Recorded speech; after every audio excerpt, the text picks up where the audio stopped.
যুক্তরাষ্ট্রের যুদ্ধের হুমকিকে ভয় পায় না ইরান, জানালেন আব্বাস আরাকচি। ওয়াশিংটন সম্মান জানালেই কেবল পরমাণু কর্মসূচি নিয়েই হতে পারে সংলাপ। অস্ত্রত্যাগে ফের অস্বীকৃতি জানালো হামাস। গাজায় বিদেশি হস্তক্ষেপ মেনে না নেয়ার হুঁশিয়ারি। ইসরায়েলি হামলায় হতাহত ৩, দুদিন বন্ধের পর ফের চালু রাফা সীমান্ত।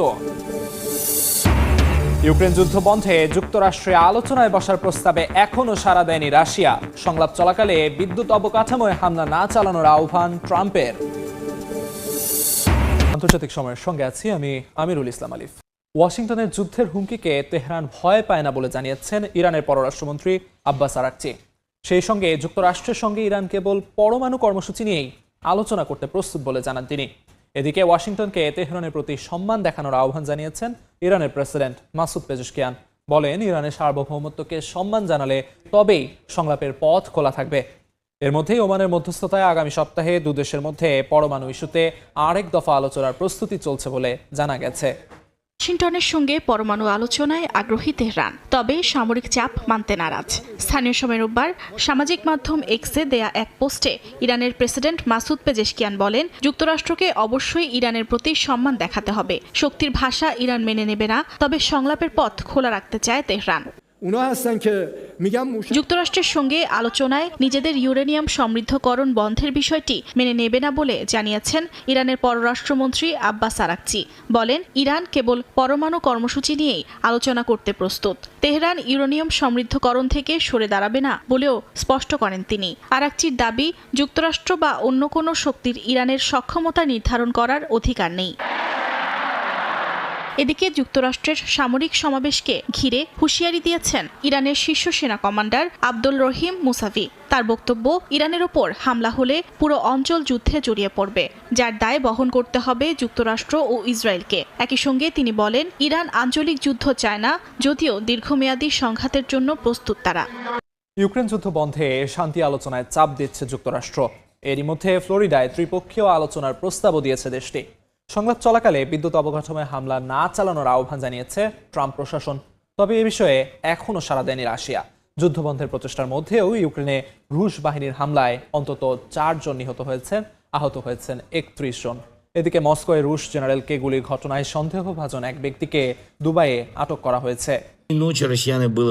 এই হামলার মধ্যেই ইউক্রেনের প্রেসিডেন্ট ভলোদিমির জেলেনস্কি জানান, যুক্তরাষ্ট্র মস্কো কিয়েভের মধ্যে শান্তি চুক্তি চূড়ান্ত করার জন্য জুন মাসকে সময়সীমা হিসেবে নির্ধারণ করেছে। এর মধ্যে চুক্তি না হলে দুই পক্ষের ওপর চাপ বাড়াতে পারে ওয়াশিংটন। জেলেনস্কি আরও বলেন, যুক্তরাষ্ট্র চায় গ্রীষ্ম শুরুর আগেই যুদ্ধের অবসান হোক। এদিকে ইউক্রেনের পররাষ্ট্রমন্ত্রী আন্দ্রেই সিবিকা বলেন, শান্তি আলোচনার সবচেয়ে জটিল বিষয়গুলো মীমাংসার জন্য ইউক্রেন ও রাশিয়ার নেতাদের সরাসরি বৈঠক প্রয়োজন। তার মতে, এই যুদ্ধ থামানোর বাস্তব ক্ষমতা কেবল মার্কিন প্রেসিডেন্ট ডোনাল্ড ট্রাম্পেরই আছে। এদিকে মস্কোয় রাশিয়ার সামরিক গোয়েন্দা সংস্থা জিআরইউর first deputy chief lieutenant general Vladimir আলেক্সেয়েভকে হত্যা চেষ্টার ঘটনায় 2 সন্দেহভাজনকে আটক করেছে রুশ ফেডারেল সিকিউরিটি সার্ভিস। সংস্থাটি আরও জানায়, অভিযুক্ত বন্দুকধারীকেও সংযুক্ত আরব আমিরাত কর্তৃপক্ষের সহায়তায় দুবাই থেকে আটক করা হয়। গেল শুক্রবার রাশিয়ার প্রধান সামরিক গোয়েন্দা সংস্থা জিআরইউর first deputy chief lieutenant general Vladimir আলেক্সেয়েভকে তার বাসভবনের বাইরে পেছন দিক থেকে 3 বার গুলি করা হয়। পরে তাকে হাসপাতালে ভর্তি করা হয়। রাশিয়া এই ঘটনাকে সন্ত্রাসী কর্মকাণ্ড বললেও ইউক্রেনের দাবি, হামলার সঙ্গে কিয়েভের কোনো সম্পৃক্ততা নেই। অস্ত্র ত্যাগ না করার পাশাপাশি গাজায় কোনো বিদেশি হস্তক্ষেপ মেনে নেওয়া হবে না বলে হুঁশিয়ারি দিয়েছে হামাস। সংগঠনটির রাজনৈতিক নেতা খালেদ মিশাল বলেন, উপত্যকায় বিদেশি শাসন মানা হবে না। এদিকে গাজায় অব্যাহত ইসরায়েলি হামলায় আরও 3 ফিলিস্তিনি হতাহত হয়েছেন। 2 দিন বন্ধ রাখার পর রোববার আবারও খুলে দেওয়া হয়েছে রাফা সীমান্ত। জাতিসংঘের তথ্য অনুযায়ী সীমান্ত খোলার প্রথম 4 দিনে মাত্র 36 জন গুরুতর অসুস্থ ফিলিস্তিনি এবং 62 জন সঙ্গী মিশরে যেতে পেরেছেন।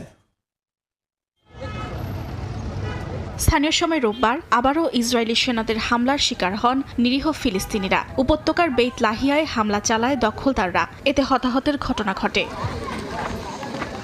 এদিকে মিশরের রাষ্ট্রীয় গণমাধ্যম জানায় রোববার দুপুরের পর রাফা ক্রসিং দিয়ে সীমিত আকারে ফিলিস্তিনিদের যাতায়াত শুরু হয়। 2024 সালের মে মাসে ইসরায়েল দখলের পর প্রায় বন্ধ থাকা এই ক্রসিংটি যুক্তরাষ্ট্র সমর্থিত যুদ্ধবিরতির অন্যতম শর্ত হিসেবে সম্প্রতি খোলা হয়। তবে পুনরায় চালু নিয়ে বিভ্রান্তিতে শুক্র ও শনিবার এটি বন্ধ ছিল। জাতিসংঘের তথ্য অনুযায়ী খোলার প্রথম 4 দিনে মাত্র 36 জন গুরুতর অসুস্থ ফিলিস্তিনি এবং 62 জন সঙ্গী মিশরে যেতে পেরেছেন। একই দিন হামাস তাদের অস্ত্র সমর্পণ করবে না এবং গাজায় কোনো বিদেশি হস্তক্ষেপও মেনে নেবে না বলে হুঁশিয়ারি উচ্চারণ করেন সংগঠনটির রাজনৈতিক নেতা খালিদ মেশাল। দোহায় এক সম্মেলনে বক্তব্য দিতে গিয়ে তিনি বলেন, দখলদারিত্বের অধীনে থাকা জনগণের জন্য প্রতিরোধ হলো তাদের অধিকার, যা তারা গর্বের সঙ্গে ধারণ করে। ফিলিস্তিনের স্বাধীনতাকামী সংগঠন হামাস দীর্ঘদিন ধরে ইসরায়েলের ফিলিস্তিনি ভূখণ্ড দখলের বিরুদ্ধে সশস্ত্র সংগ্রাম চালিয়ে আসছে বলে উল্লেখ করেন তিনি। ইরানের নোবেল জয়ী নার্গিস মোহাম্মদীকে 6 বছরের কারাদণ্ড দিয়েছেন দেশটির আদালত। স্থানীয় সময় রোববার এই রায় দেয়া হয় বলে তার আইনজীবী বার্তা সংস্থা AFP-কে জানান। আইনজীবী জানান, অপরাধ সংগঠনের উদ্দেশ্যে সমাবেশ ও যোগসাজশের অভিযোগে নার্গিস মোহাম্মদীকে 6 বছরের কারাদণ্ড দেওয়া হয়েছে। একই সঙ্গে তার ওপর দেশ ত্যাগে 2 বছরের নিষেধাজ্ঞাও আরোপ করা হয়েছে। ওই সাজার পাশাপাশি প্রোপাগান্ডা ছড়ানোর অভিযোগে মোহাম্মদীকে আরও 1.5 বছরের কারাদণ্ড দিয়েছেন আদালত। একই সঙ্গে তাকে 2 বছরের জন্য দেশটির পূর্বাঞ্চলীয় সাউথ খোরাসান প্রদেশের হোসফ শহরে নির্বাসনে পাঠানোর আদেশ দেওয়া হয়েছে।